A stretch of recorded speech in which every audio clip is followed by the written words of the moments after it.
All across the state of Florida, cities and counties are now adopting new rules to ease up on the consequences when someone is caught with small amounts of marijuana. Yeah, but while nearly 24 municipalities have actually passed ordinances that make it similar to just a traffic ticket, I-Team reporter Katie Legrone discovers why some law enforcement agencies are now ignoring these rules. Take a look.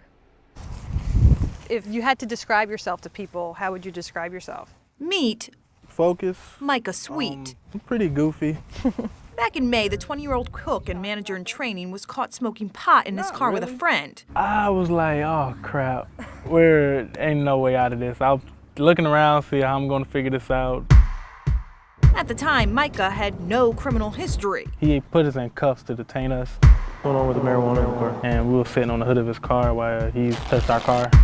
Before we tell you what happened to Micah next, consider this. Over the past few years, 16 Florida cities and counties have adopted softer new rules on pot. But numbers we obtained show your chance of going to jail or paying just a civil fine really depends on which law enforcement agency catches you with it. In Miami-Dade, police issued nearly 5,000 civil citations for marijuana possession since last year. Tampa PD, well over 1,000. But work your way around the state, and we found nearly 40% of agencies with the option haven't written a single pot citation.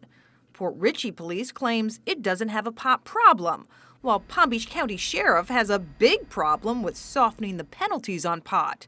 The sheriff there has ordered his deputies to keep it criminal. PBSO is following the state law, wrote an agency spokesperson.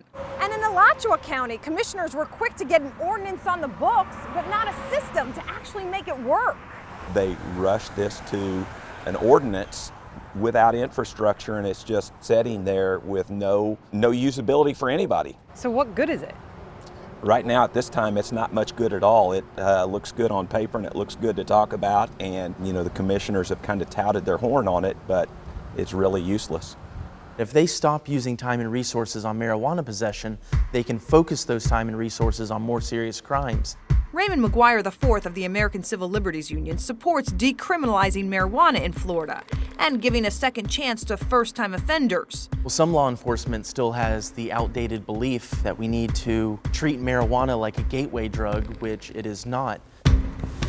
We had him review the numbers that show since mid-2015, roughly 6,500 marijuana citations were issued in Florida, while during the same time frame, more than 44,000 people were arrested in our state. Their only crime at the time, possessing less than 20 grams of marijuana. Unfortunately, they disappoint me, but they do not surprise me. No, I ain't got no record. I got a clean slate. A clean slate that, for Micah Sweet, did not blow up in smoke the night Tampa PD busted him for smoking a joint. Yeah, just citation. Better than an arrest or a criminal charge. Yeah, way better than the rest of criminal charge.